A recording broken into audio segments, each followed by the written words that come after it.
Hola, estamos comenzando un nuevo live en el ciclo Confianza y Decisiones.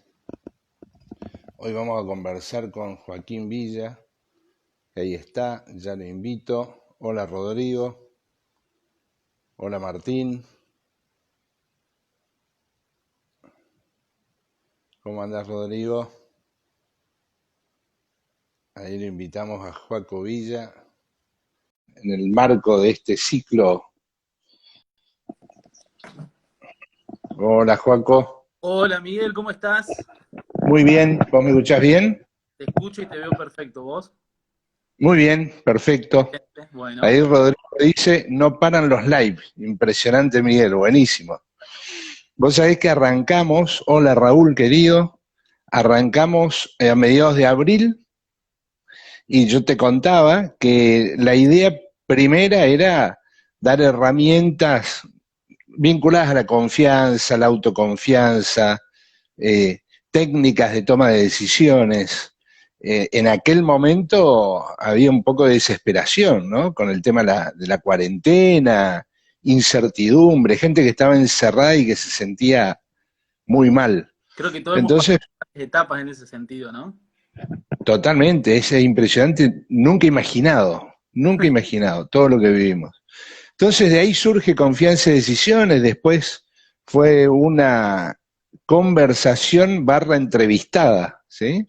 Y después una más y bueno, creo que te contaba, vamos a terminar el 31 de diciembre, van a ser 70 y pico de entrevistadas, entrevistados, conversaciones y vamos a hacer un ebook con todo eso, obviamente de acceso libre, ¿sí? Con algunas notas de cada uno, además los videos que están en YouTube y que están en IGTV de Instagram, así que muy Excelente. copados con eso.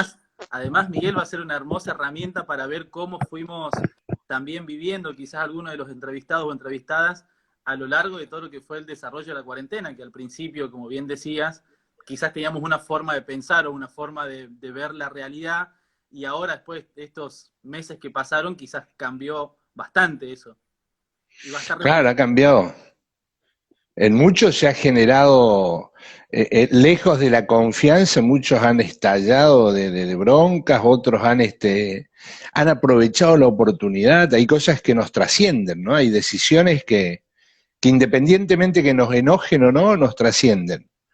Y está bueno asumirlas como oportunidad. Hola Yo María Luján. todo eso. Ahora, Me pa- gracias la onda Rodrigo, vamos a desactivar comentarios, así se te ve bien. Perfecto. Dale. Joaquín Villa, abogado, ¿sí? Así es, Dice tu Instagram, a ver, o decía, radical, reformista y feminista, así es, todo ¿sí? junto. Y me quedé Todo corto junto, porque había pocos caracteres para describirse. claro. Claro, pero algo que me parece muy interesante, bueno, además de lo radical, digamos que hay muchos militantes, dirigentes radicales que ponen ese sello como Ujú. algo relevante, ¿no? Como algo muy indicativo de una identidad. El reformista es muy del militante universitario, de la franja morada, por ahí el MNR Ujú. también, ¿no? Pero feminista, mirá que miro los perfiles, feministas solo ponen la mayoría de las militantes mujeres, radicales, peronistas, digamos, de todos los que se sienten feministas. Y eso me pareció muy bueno y muy interesante, ¿sí? Además creo que hay conexión, obviamente, radical, reformista y feminista es como, uno diría, obvio, ¿no? Pero es tan obvio. Y mira, para mí por lo menos era muy importante que al establecerlo como una descripción tan vacía de contenido que puede ser un perfil de Instagram, ponerlo para mí significaba un montón. Y también porque representa lo que decías, una concatenación de todas las cosas, primero con una ideología política, de mi forma de ver al mundo, de ver el país, de ver las instituciones, después mi trayectoria, que fue la militancia en la Franja Morada, que, lo cual creo que me sirvió muchísimo para lo que vamos a hablar hoy de confianza y decisiones. Uh Y -huh. después el hecho de entender que en el trayecto de la vida uno va incorporando nueva información, va conociendo y tratando también de desaprender cosas que uno ya tenía incorporadas. Y en todo eso llegó el movimiento del feminismo a mi vida, con el cual me sentí muy identificado con sus postulados, y entendiendo también que representa un montón de opresiones que quizás el sistema históricamente patriarcal ha ejercido sobre las mujeres sobre todo, pero que también ha ejercido en una gran medida sobre algunas de las disidencias sexuales y también, ¿por qué no?, sobre los propios varones, en mucha menor medida, por supuesto, pero que tiene efectos y que también está bueno que los charlemos, que los conversemos, que visibilicemos y que entendamos que muchas veces nuestros proyectos de vida o nuestra historia, nuestro trayecto, a veces también se ve con piedras en el camino por cuestiones que tienen que ver con el patriarcado, que a veces uno lo nombra como si fuera una palabra súper ajena, pero cuando nos queremos dar cuenta está en cada cosita de nuestra vida diaria y cotidiana, desde que nos despertamos hasta que nos acostamos. Entonces, para mí significaba un montón. Yo me considero militante feminista, entiendo que los y las militantes feministas defendemos la igualdad, sobre todo, y quizás hay una diferencia en la parte de las causas, de la concepción que lleva a cada uno de nosotros para sentirnos así. Por supuesto que es un movimiento que ha comenzado y es y debe ser liderado por mujeres, quienes históricamente han tenido una invisibilización y una violación a sus derechos sistemática, pero también habemos otras partes de personas que nos sentimos muy identificados con esa opresión. Así que me parecía interesantísimo que parte de lo que me identifica hoy en día es militar por la igualdad. Por eso puse que soy feminista. Claro. No, y me parece además sumamente bueno, por lo mismo que decís, si bien puede ser un espacio sin sustancia, digo, ese perfil, ¿no? Esas pocas palabras, uno con una, dos, tres palabras está definiendo un montón. Totalmente. Incluso abrís una avenida de debate donde no quiere decir este es un sello así intocable, ¿no? Sino que este es un sello donde se abre un debate. Algo así como estoy dispuesto a conversar. Totalmente, ¿No? aparte de eso, a mí me encanta bueno, vos lo sabés muchísimo, sobre todo por la facultad, pero me gusta mucho el debate político, el debate de argumentos y el debate de profundizar y fundamentar ideas. Y en ese sentido creo que estas cuestiones de ser un poquito atrevido, de ser un poquito molesto, generar alguna molestia en el otro cuando escucha algo que no le gusta escuchar, pero porque yo estoy absolutamente predispuesto a comentarlo o a defender mi idea, escuchando las posiciones. Yo soy muy respetuoso, me gusta que sean respetuosos conmigo, por supuesto.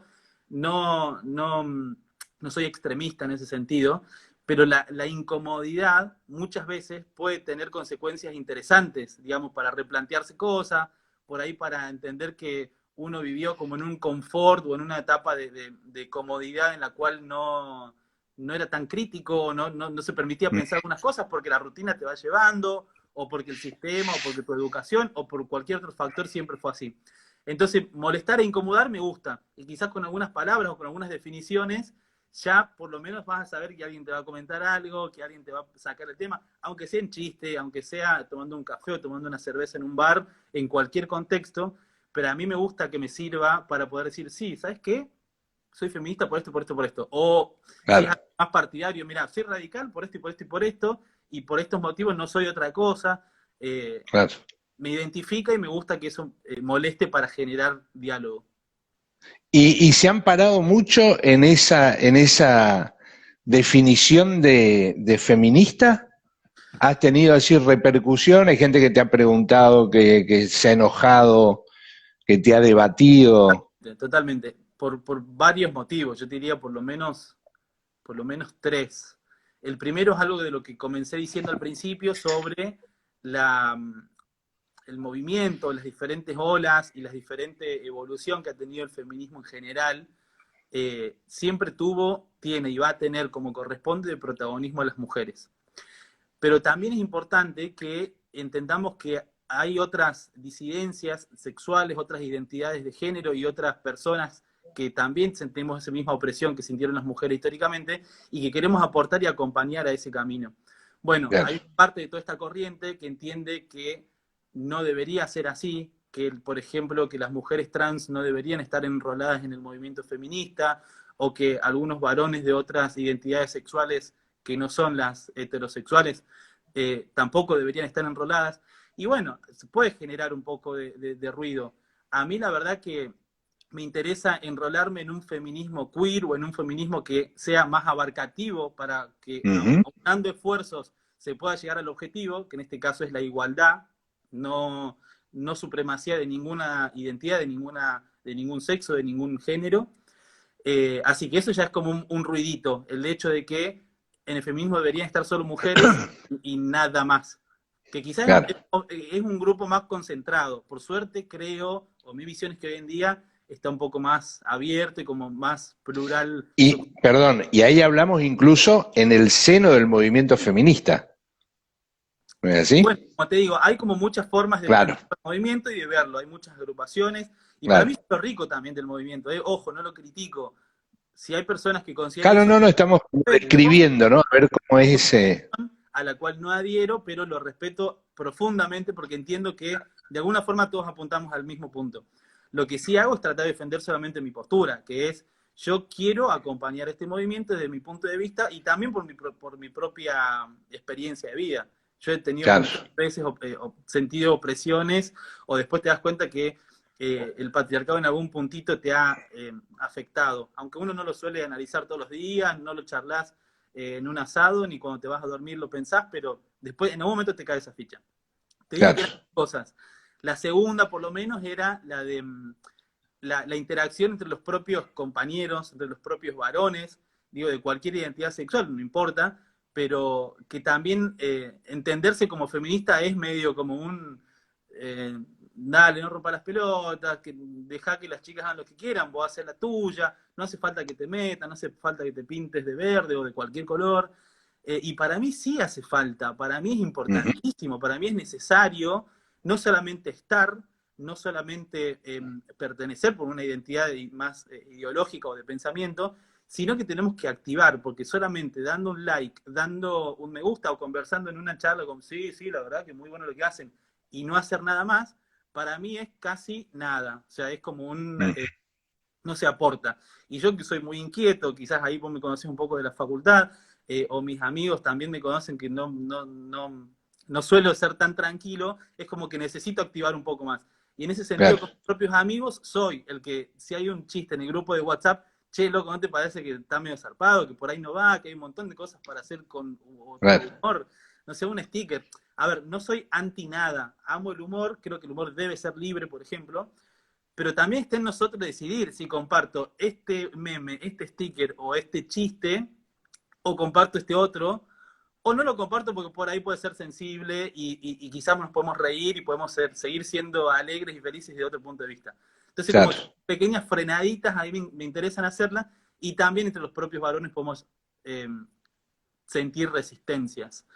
Y después el tercer punto, así para hacerlo rápido, y no, como verás me gusta hablar. Tranquilo, tranquilo, estamos conversando y la idea es escucharte. El tercer punto también tiene que ver más con la militancia política, porque muchas veces, lamentablemente, o por lo menos en nuestro sistema de partido o en nuestra historia institucional como país, los partidos políticos han sido siempre muy extremistas en sus valores o en sus formas de mostrarse. Capaz los valores no tanto porque es más difícil que muten, pero en la forma de expresar o de que sus dirigentes o sus referentes expresan los pensamientos, muchas veces sos grieta, digamos, o sos extremista, o es muy difícil que estés al medio porque vas a ser blanco de más críticas que el extremista todavía, porque te atacan de dos lados al mismo tiempo. Y que nosotros como organización a la cual cada uno puede pertenecer, en mi caso el Partido Radical, en la Universidad de la Franja Morada, en la Juventud Radical, también se genera esa rispidez o esas resistencias que decías vos al principio en la pregunta, sobre si algunas veces me han criticado esa parte. Y sí, la verdad es un poco más chico, es un ámbito más cerrado, porque quizás estamos hablando más de militancia o de movimiento más militante, pero también el hecho de entenderse como un varón feminista o estar dentro de una agrupación en la cual hay posibilidad de ser feminista independientemente de tu sexo o tu género, pero siempre haciendo caso a los valores que implica el movimiento, me parece que también genera un ruidito. Y en los tres casos me parece que son ruiditos que me encanta que se den porque estoy ahí para poder aclarar por lo menos lo que yo pienso. Claro, es que eso es lo que define, por eso también es muy interesante, porque es lo que define la idea de militancia, ¿no? De cualquier causa, de cualquier partido o movimiento.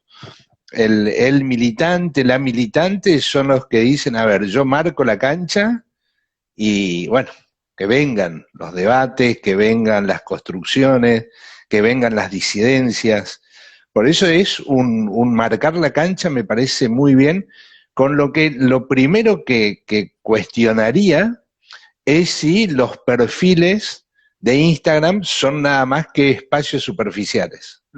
¿No? Con esto que estamos hablando, yo digo, guarda que el perfil de Instagram o de Facebook o de cualquier red, ¿no? Pero sobre todo Instagram, que es como una red más, qué sé yo, más de facha, de imagen, ¿sí? Más superficial, más rápida. ¿Cómo? Más superficial, decía, resaltaba. Claro, más superficial, también puede marcar, puede servir como un espacio de un canal de comunicación militante, ¿no? Totalmente, sí. Así que llegás también a lugares o a personas que no conoces, porque las propias redes tienen su lógica y sus algoritmos, pero podés también tener alguna mínima incidencia sobre gente que no conoces o sobre gente que conoces, pero que por ahí no conoce tu pensamiento o tu forma claro. de mostrar y explicar algunas cosas. Pero me quedo con algo que dijiste al principio sobre la construcción, porque eso también es importante resaltarlo. Tanto las personas que militamos sobre una temática como puede ser el feminismo o cualquier otro, como las personas que reciben lo que nosotros expresamos en nuestra militancia, hay que entender lo que se da siempre en un proceso de construcción total, porque, o mejor dicho, más que construcción, para no ser después contradictorio con otra cosa que quería decir, es un proceso, digamos. Claro. Un proceso, idas y vueltas todo el tiempo. Yo no nací militante, no nací feminista y no nací con todas las convicciones que tengo hoy. Las fui considerando de a muy poco al llegar a un nivel de convencimiento que hoy me hace defenderlas con todos los argumentos que creo tener. Lo mismo pasa con la gente que me escucha, con mi familia en un asado un domingo a la tarde, que no lo tengo hace un montón, bueno, como todos, Claro. O con mi grupo de amigos, o no sé, o en un colectivo, cuando charlas con el que está al lado tuyo, que la gente también te lo toma como diciendo, no, pará, pero me estás diciendo un montón de cosas que yo no sé, no tengo ni idea, o que me parecen como súper un montón todo, y también hay que entender lo que sí, que es así, es la realidad. ¿Y qué es lo mejor para aportar a que ese me parece mucho cambie? Bueno, esa charla ya debe haber tenido algún efecto. Yo con una señora en el colectivo que me pregunta por qué tengo un pañuelo verde en mi mochila, para mí es un montón, porque le digo, mire señora, me pasa esto, pienso esto, apunto a esto. Y nada más, no intenté convencerla, no intenté cambiar nada, pero quizás esa señora se puede quedar con algo, un elemento más, y que va mejorando su proceso para entender esta causa. Después seguir por la televisión, seguirá viendo qué hacen los políticos, no sé. Pero me parece que esos procesos hay que entenderlo que nunca son totalmente entendidos, porque también es un error que cometemos a veces los militantes, o también los comunicadores, o también algunos referentes más políticos de creer que estamos todos hablando en una base, o que ya todos saben qué es el patriarcado, qué es la igualdad, cuáles son los fines, quiénes están, quiénes no están. Y capaz no, capaz hace falta tener esta parte más pedagógica de tomarse ese tiempito. Lo que siempre se dijo, la idea de docencia cívica, ¿no? Que es tarea militante. Y encima yo creo que la militancia en sí misma, insisto, cualquier militancia, no debe ser juzgadora, porque claramente está unos pasos avanzada en relación a algún tema, ¿no? Puede ser en este caso el feminismo, puede ser cuestiones ecológicas, puede ser cuestiones de transparencia del Estado, suponte. Es decir, el que milita siempre está unos pasos adelante, no tanto en el sentido, no pasos arriba, sino adelante en el sentido que está enfocado, ¿no? Claro, y que está viendo, que está en un lugar donde ve un poco más que el resto. Es y tiene como, que clarificar, ¿no? hay una frase que a mí siempre me gusta repetirla, si bien no es una fuente netamente académica y que no involucra demasiada profundidad, pero hay una película de Spider-Man en la que en un momento dice, todo poder implica una gran responsabilidad. Y es una frase que, siendo chico, viendo esa película, me quedó dando vuelta, dando vuelta, dando vuelta, y después en algún momento la Mirá vi. vos. Pero no hay nada más cierto que si vos tenés el poder de que te escuchen, por ejemplo, si sos un comunicador o un referente político, o sos el que se animó a hablarle a esta señora en el colectivo, como te decía hace rato en el ejemplo, ese poder de poder transmitir una idea tiene que implicar una responsabilidad. Y esa responsabilidad tiene mucho que ver con esto que decía vos de la docencia cívica. Digo, yo no estoy para educarla a la señora ni para bajarle línea, pero sí para mostrarle algo que quizás le puede servir como un elemento para que ella sola construya su convicción o no, o la deseche, pero por lo menos tuvo Claro. ese... Y me parece que sí, que hay un montón de responsabilidad en los que tenemos esta posibilidad de que nos escuchen un poquito más de que nuestro círculo habitual. Claro, y siempre con un, digamos, con un resultado seguramente inclinado a cierta derrota, digamos, ¿no? Cuando se habla de fracasos y éxitos, ¿no? Ciertos fracasos que decís, y sí, probablemente hoy te hablé, pero No, no entendiste o no te sumaste, pero bueno, es parte de esa idea de proceso. En una vez a alguien le salta la ficha después de un año, de dos, de tres, ¿no? a mí me pasa que también todo este proceso que te decía más en lo personal, por supuesto que involucra vaivenes hasta emocionales o de Ujú. fortaleza en tu convicción o de decepción de la sociedad en general, digamos, porque, claro, no es fácil cuando te envalentonás en una idea encontrar resistencias, porque te puede servir para bien o para mal, y uno tiene que saber procesarlas para mejorar su posición, o qué sé yo. A mí lo que me pasó es que, por ejemplo, a veces me iba como muy decepcionado, angustiado por dentro de escuchar algunos debates, o escuchar algún periodista, o algún tuit que se hizo que se hizo tendencia y que expresaba una mentira, o que expresaba algo incorrecto, y que mucha gente lo toma como correcto. Y te genera como una angustia acá en el pecho que vos decís, pero no, pero ¿qué puedo hacer para demostrar que esto no es así? Para dar argumentos, para que se entienda. Y te genera a uno mismo todo el tiempo esta Ujú. cuestión que decías vos de sentirte mal, sentirte bien, sentirte fortalecido, sentirte disminuido. Hoy no tengo ganas de tipo, paren el mundo, hoy me quiero bajar, como decía Claro, Mafalda. tal cual. No, hoy no tengo ganas de nada y mañana volveré a leer los diarios y seguiremos.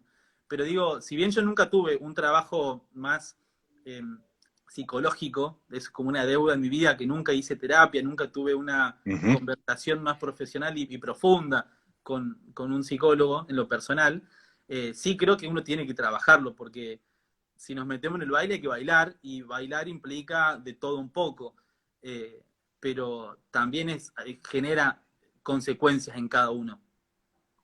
Claro, pero sí tuviste, no sé si tenés todavía, tu beta teatral, ¿no?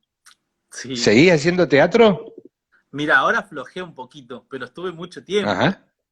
Algo de lo que conversamos Bueno, antes te me... cuento, antes de escucharte, que mi participación teatral, ¿te acordás cuándo fue? Totalmente, sí, Mi, sí, o sea, mi única, ¿sí? Fue cuando hacían La Mandrágora, que vos exacto. me invitaste. Claro, que fui, que solían ir profesores de Derecho Político, entonces fui y tenía que hablar algo de Maquiavelo, ¿sí? Que incluso, me acuerdo porque hace poco, revolviendo papeles, imagínate, esto fue no menos de... ¿Vos te recibiste hace cuánto? Y hace 7 años ya. 7 años. Tranquilamente esto fue hace 10 o 12 años, Así es, hace un ¿eh? montón. Tranquilamente. Y el otro día encontré los papeles de ese Maquiavelo, que preparaba para ir, que además estaba muy nervioso, me acuerdo, porque, claro, es más, hace poco, dando talleres de oratoria, alguien me pregunta, ¿y qué pasa cuando estás en un escenario con todas las luces de frente y no ves al público? ¿De qué me acordé? De ese día en que hablé de la mandrágora, que hablé de Maquiavelo, en que Claro, eran minutos, algo así. Así que mirá vos cómo impactan, ¿no? Las acciones que uno... ahí me surgieron dos grandes reflexiones sobre esta anécdota que contás. Porque primero, esa obra pertenecía al grupo de teatro de la propia facultad. Sí, Fueron años hermosos en los que participé de ese grupo porque era un grupo humano muy bueno, conformado por estudiantes, docentes, personal administrativo, estados. Y las obras que íbamos haciendo siempre eran con alguna vinculación a lo jurídico, aunque no siempre directo, a veces indirectamente, pero con autores muy interesantes. En este caso fue Maquiavelo, también hicimos Kafka, hicimos Shakespeare, bueno, un montón de obras. Pero esta que contás estaba bueno porque participaban los profes de la Facu que no estaban en el grupo de actuación, pero que tenían este enorme responsabilidad de hacer la introducción a la obra. La obra claro. tiene ciertas complejidades, pero no tanto, digamos, sin la introducción podrían haber sobrevivido tranquilamente, pero con esta introducción de los docentes siempre era como mucho más rico el encontrarle sentido. Entonces, escucharlos antes, a ustedes, hablar de Maquiavelo y después, en ese mismo segundo, romper todo el ritmo y empezar la obra, con nosotros que estábamos como un poquito más atrás, me parecía como riquísimo y mucha gente nos hablaba de eso, que era como una buena experiencia y servía. Y lo segundo, Aparte era muy loco, porque lo que me acuerdo es que cosas que iba diciendo, ¿sí? Suponte, bueno, Maquiavelo escribió en 1513, y decían el príncipe, ¿no? Y decían atrás, en 1513, pero fue en 1513 o cosas así, ¿no? Que era como empezaron a discutir. Entonces lo que te ponía ahí en duda es qué están diciendo. Claro, eso formaba parte de la obra de los que estaban todos atrás, ¿no? y el Que estaban público con como en incertidumbre, sombras. ¿esto es la obra, es la conferencia? ¿Por qué se están mezclando? ¿Es un error? O sea, como que esa Claro, le generaba cada vez más sentido. A mí también me pasaba con esto que decís de las luces y del momento y de los nervios y de cómo va a salir. Por supuesto, el teatro es como una gran escuela de formar o de transformar no solamente tu autoestima, sino también tu confianza. Digo, a mí, la militancia universitaria, que implicaba mucha exposición, hablar todo el tiempo con compañeros estudiantes, hacer discursos, cuando era representante o en el consejo directivo o en el consejo superior, era tomar la palabra, defender ideas, defender proyectos todo el tiempo, me generó una, una mejor predisposición a esta cuestión de me están escuchando, me están mirando, tengo que decir algo interesante. Y el teatro, el grupo de teatro, que estuve muchos años, fácil, habré estado 2/3 de la carrera, pertenecía al grupo, que le mando un saludo a todos, al profe Raúl Sancica, a Caro Vergara y a todos los compañeros. Pertenecer al grupo de teatro me terminó de dar esa forma de, además le tengo que poner expresividad a mis discursos, además tengo que entender que la mirada de la gente no es acusadora, sino que es complementaria a lo que estoy diciendo y hay que saber leerla. claro. Justo en teatro no, porque en teatro uno no tiene, o por lo menos según el tipo de obra, no tiene interacción con el público, pero yo siempre miraba la cara, por lo menos de la primer fila, porque uno le llega un poquito más de luz, y esa respuesta en las miradas, en los gestos, en la risa o en la sonrisa, a veces que eran letras o partes de la obra que eran dramáticas, y la gente sonriendo, a mí me da como una cosa de decir, claro, el mensaje le está llegando diferente a cada una de las personas y uno tiene que decodificar eso. Claro. Entonces creo que mi experiencia en la militancia, complementada por mi experiencia en el grupo de teatro, sirvió para que de alguna forma mis discursos y mi forma de comunicarme con la gente tenga un extra, un valor agregado, que es sobre todo el de percibir mientras uno está hablando. Digo, toda la construcción del mensaje y del discurso es compleja y es importante, pero al mismo tiempo, si le podemos agregar, mientras estás haciendo todo eso, ver al que te recibe, decodificar sus movimientos, decodificar su reacción, es como mucho más rico porque no es un discurso tan vacío, digamos. Claro, es donde lográs esa conexión, ¿no? Exacto, exacto. A lo que mucha gente se cierra a veces, ¿no? A veces mucha gente se cierra, diría más, nos cerramos más de una vez de acuerdo a las situaciones que vivimos, los contextos, por ejemplo, estos contextos de pandemia, cuando uno, a ver, yo salgo Yo sigo más o menos como cuando decidieron la cuarentena, porque he tenido asma, entonces Claro. digamos que tengo mucho cuidado, ¿no? Pero digo, si voy al súper, uno empieza a mantener distancias. Estamos teniendo un proceso en estos casos de cerramiento, podríamos decir, ¿no? Y se hace más difícil, naturalmente, percibir qué nos dicen, qué no nos dicen, si estás con tapaboca, no estás con tapaboca. Entonces, por distintas razones, por distintos contextos, a veces nos cerramos más y otras veces estamos más abiertos a esa conexión, ¿no? Sí, me pasa parecido. Yo también en la cuarentena me tocó trabajo de casa, así que no tengo tanta necesidad de salir, por suerte. Y aparte acá en Buenos Aires es como, por lo menos al principio era otra realidad, más complicado. Pero en las pocas veces que uno tiene que interaccionar, se complica el hecho de, perdón que me entró algo al ojo, no sé qué. Sí, tranquilo. Es mucho más difícil esta interacción con la gente, porque no podés terminar de entender con el tapaboca y una gorra y unos lentes, o sea, no ves reacciones. Entonces la comunicación no se, para mí no se dificulta, sino que se complejiza, te invita a ir por Claro, otro lado. De hecho, muchas veces viste que uno tiene reacciones en una conversación que es una sonrisa, una expresión mínima en la cara que te dice un montón. Y claro, con el claro, boca al principio no te dabas cuenta que vos estabas reaccionando y la gente no te veía. El chico de la caja del supermercado no veía que yo estaba haciendo, no sé, un chiste, por ejemplo, porque tenía todo acá, sí. Pero claro. sí, creo que uno tiene que innovar todo el tiempo, tiene que entender que los desafíos nos pasan a todos y que hay que ser resilientes también. Totalmente. Ahora, una pregunta política en sentido arquitectónico, no tanto como se ve, ¿no? Esta guerra de personalismos en que se ha convertido la política, pero sí algo, volviendo al tema del feminismo, yo incluiría la cuestión ecológica, digamos, los grandes temas de esta época, ¿no?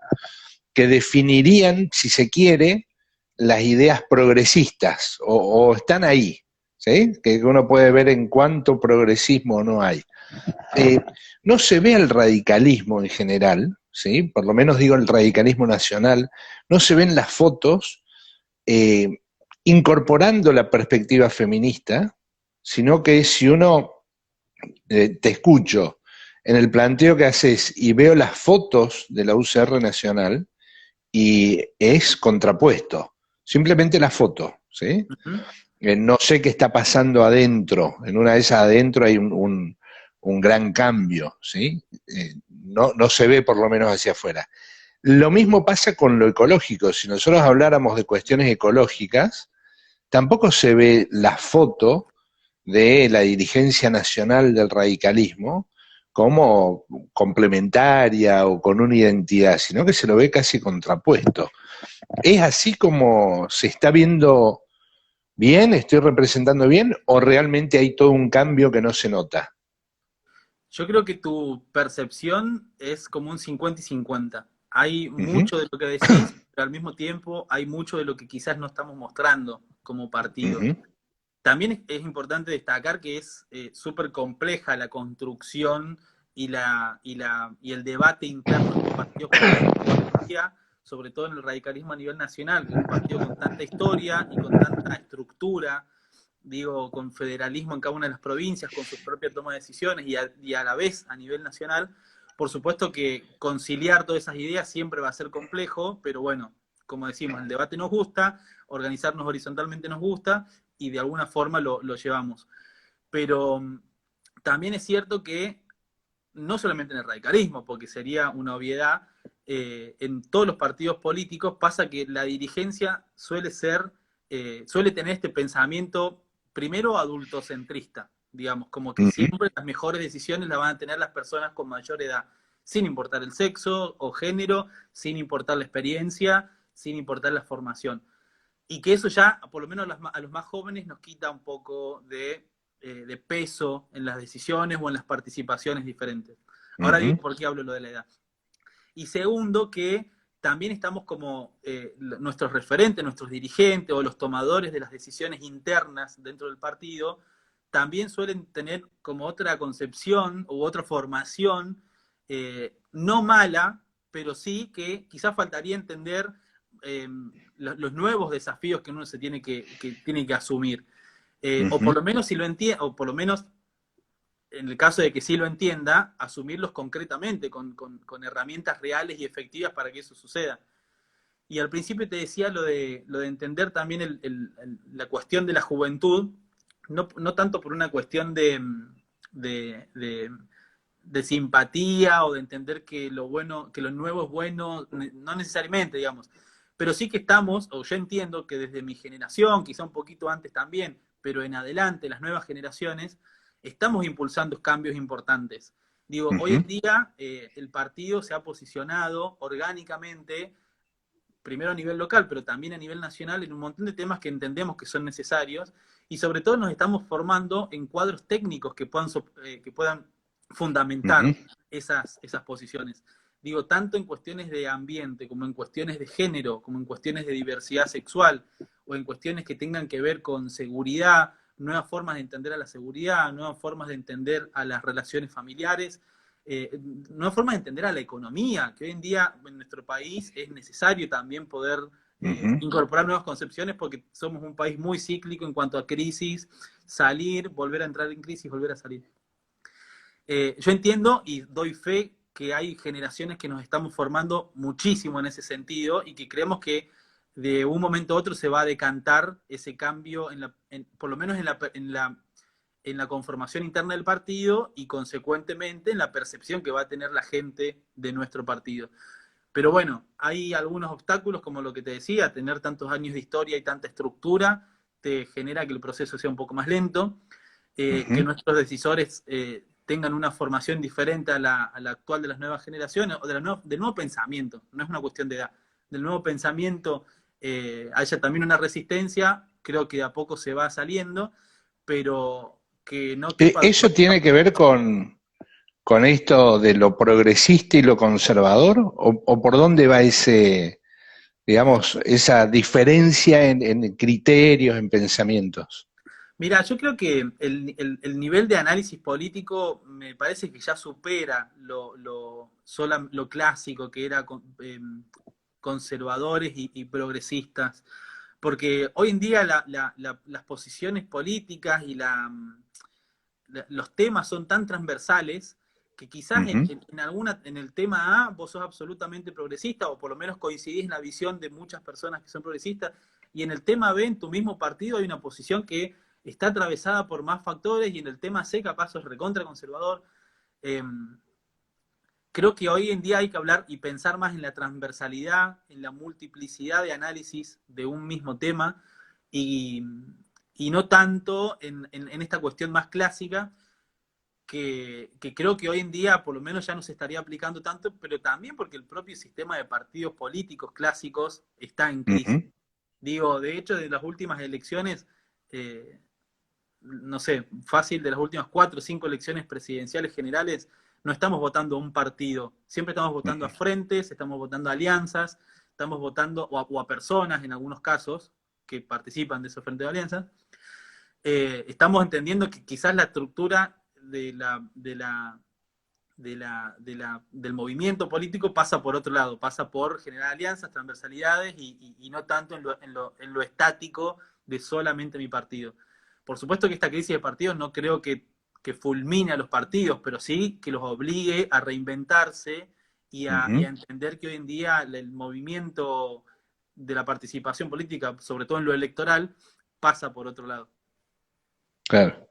Y en el reformismo, en esa idea reformista, la universidad que hoy, digamos, tiene en la actualidad, ¿no? En general, las universidades públicas, la vida universitaria en general, podríamos decir, tiene enormes cambios, sobre todo en relación a 1918, que sería el espíritu reformista, ¿no?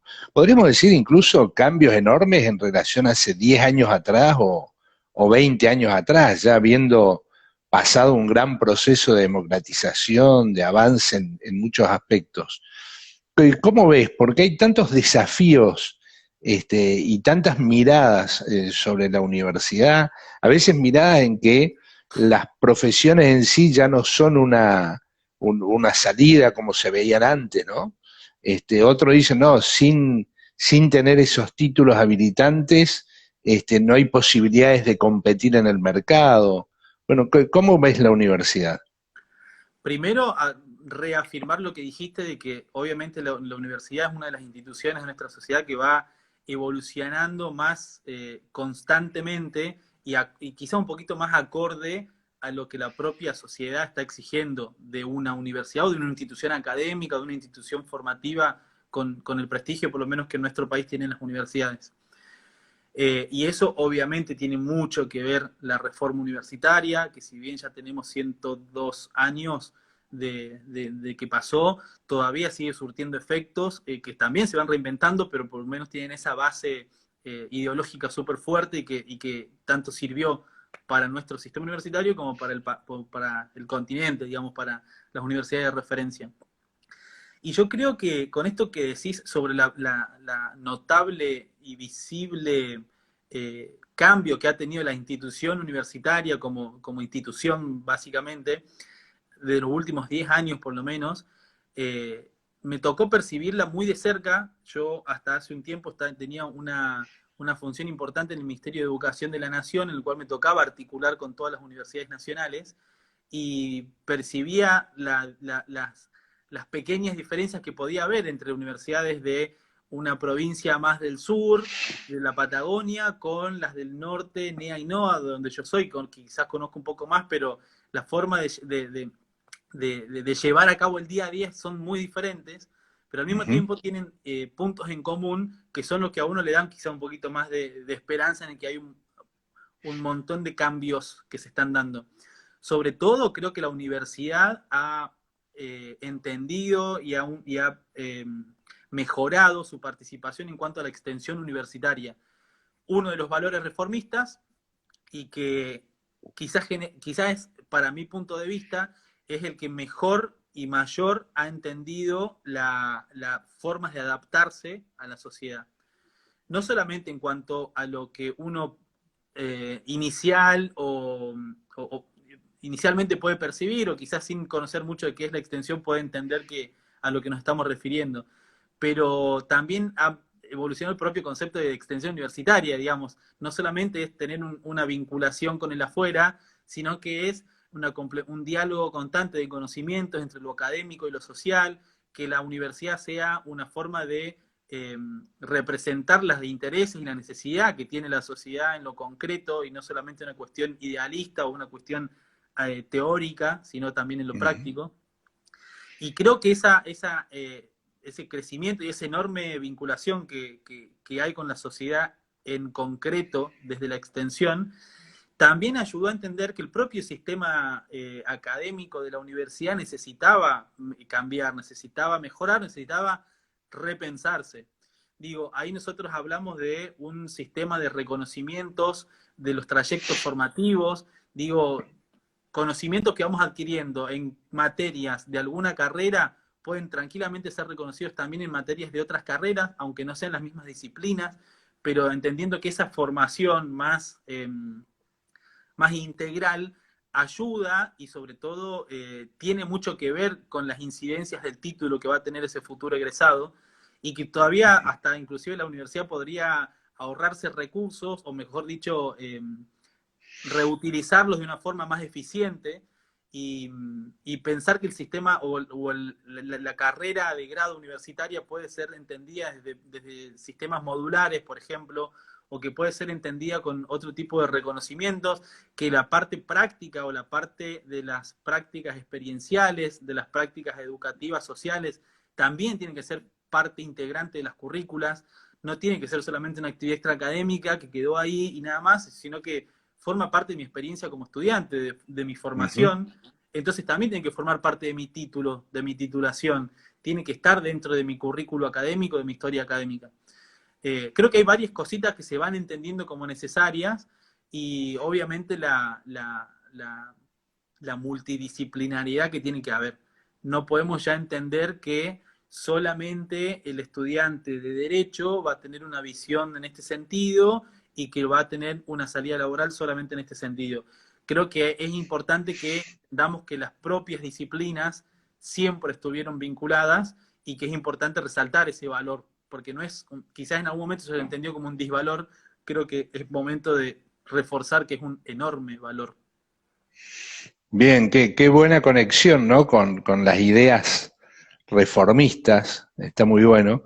Y vos decías que en tu formación, cuando comenzamos, que en tu formación están las claves también de confianza, de toma de decisiones, que eso te ha enseñado, ¿no? La militancia universitaria, la vida universitaria. ¿Cómo conectás eso? Y mira, yo la verdad que también es un recorrido, como lo hablamos al principio.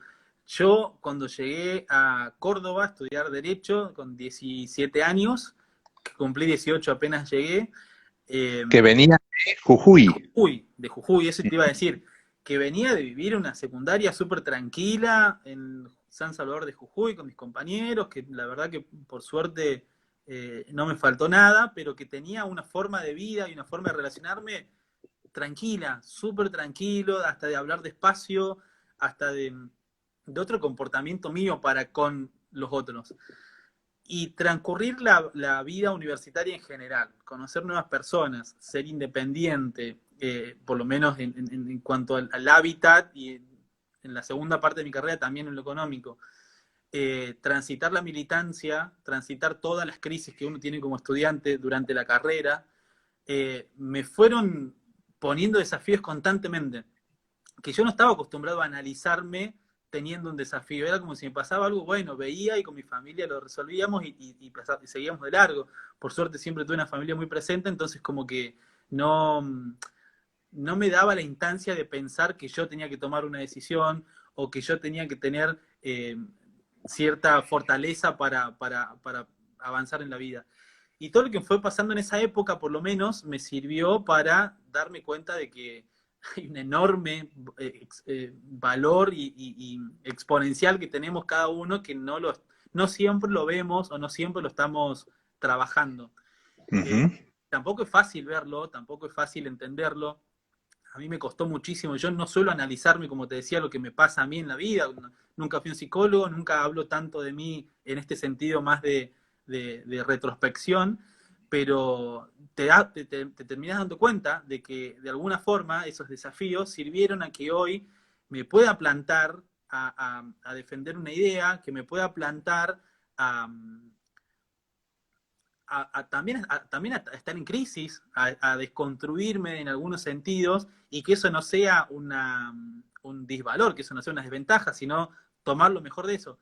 De hecho, esto último que digo también, saber apreciar lo bueno de todo es un Ujú. aprendizaje muy fuerte y qué bueno sería que, por ejemplo, eso también te enseñen en la universidad. La cuestión de la inteligencia emocional, que Ujú. no la ligamos para nada con el conocimiento del profesional o con el conocimiento técnico, y que para mí son herramientas que nos ayudan primero a ser mejores personas, segundo a ser mejor profesional, y tercero a que a tu trayecto en la vida sea desde otra perspectiva.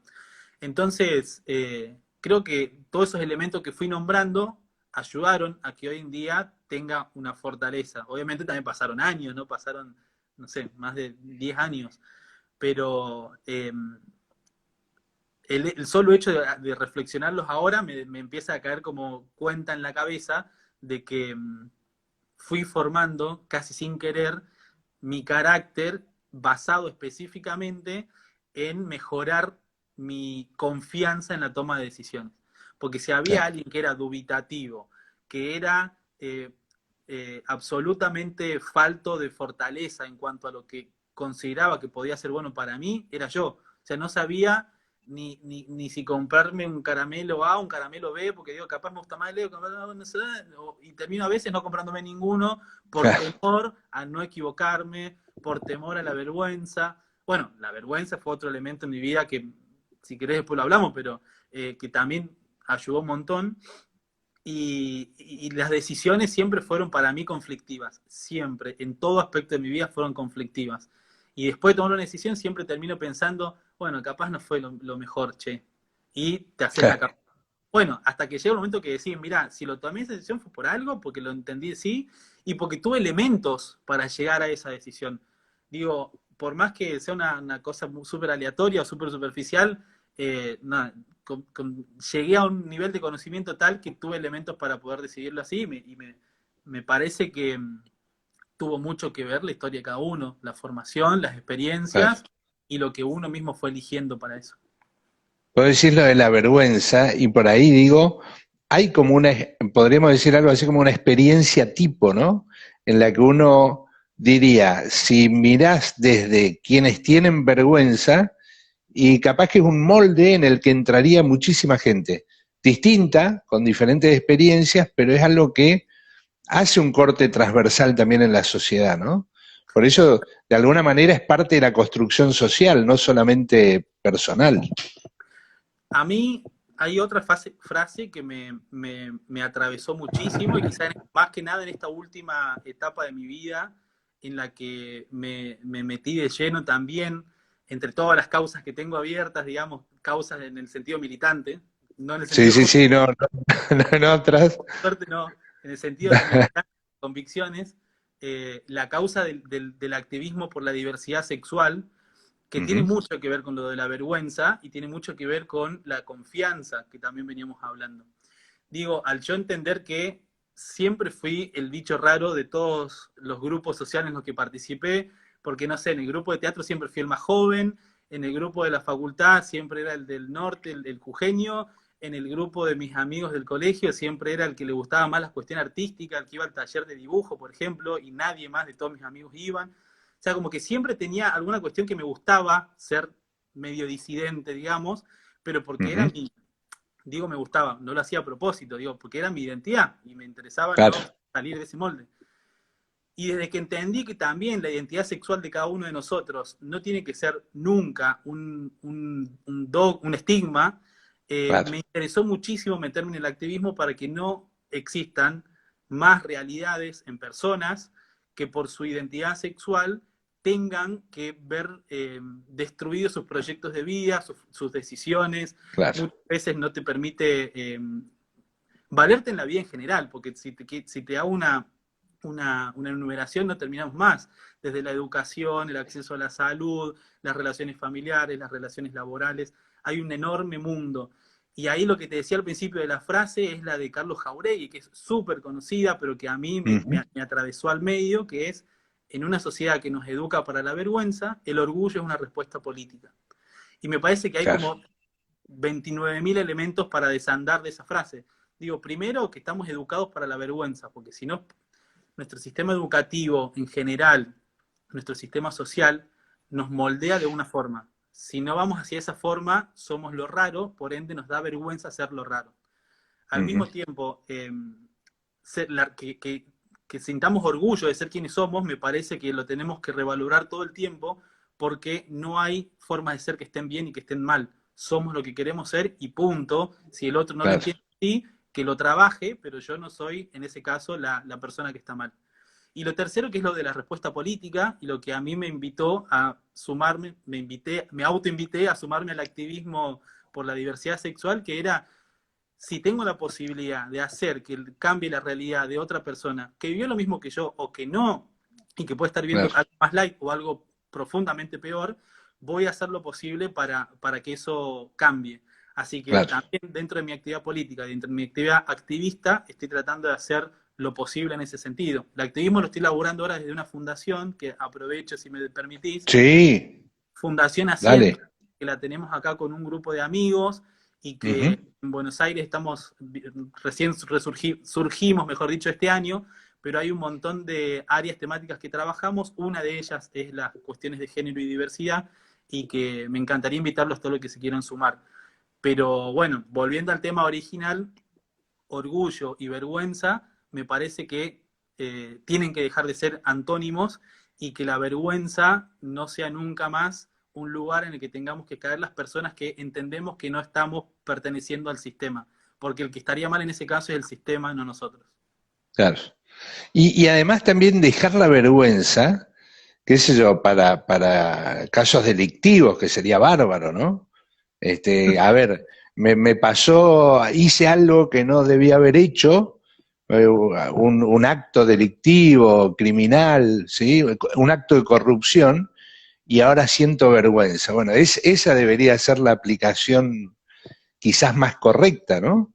Cuando hay una disfunción a una sociedad que acepte las diversidades. Ahora, esto que yo mismo digo es parte de procesos. Quizás esto lo conversamos de hace 20 años atrás, que en la vida de la sociedad 20 años es poco.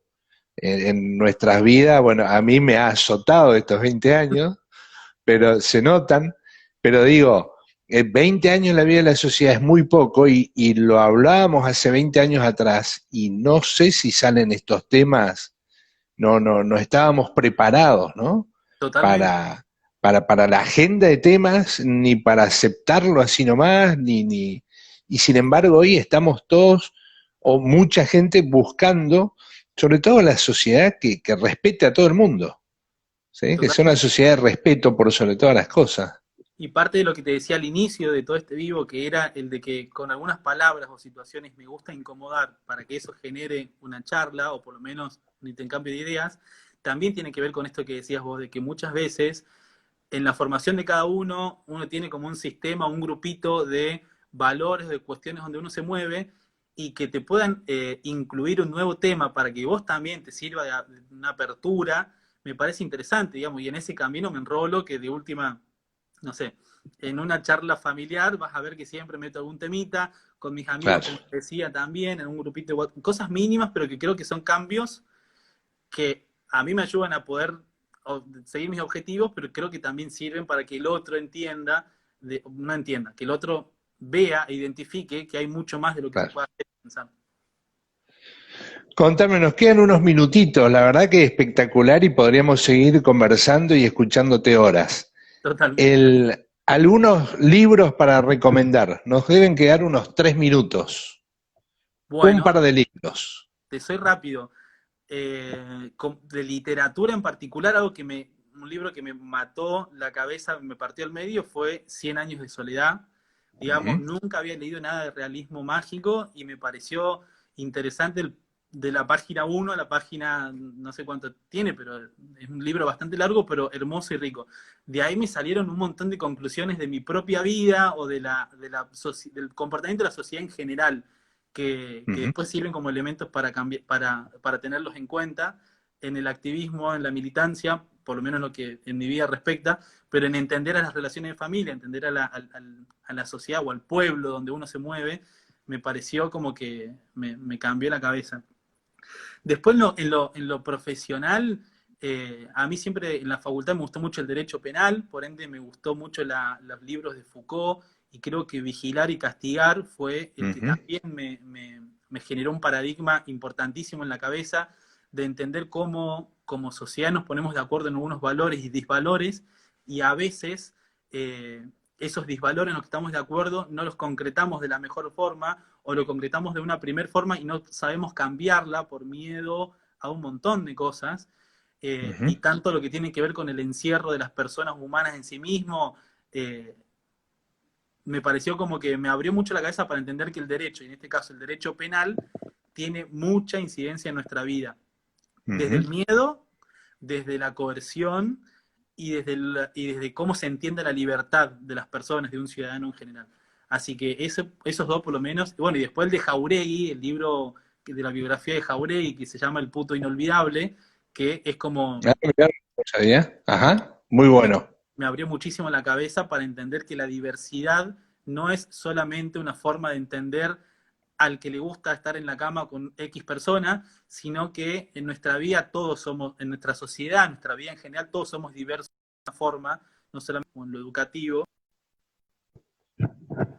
y eso como que hay que incorporarlo para saber que no somos una sociedad estática. Claro.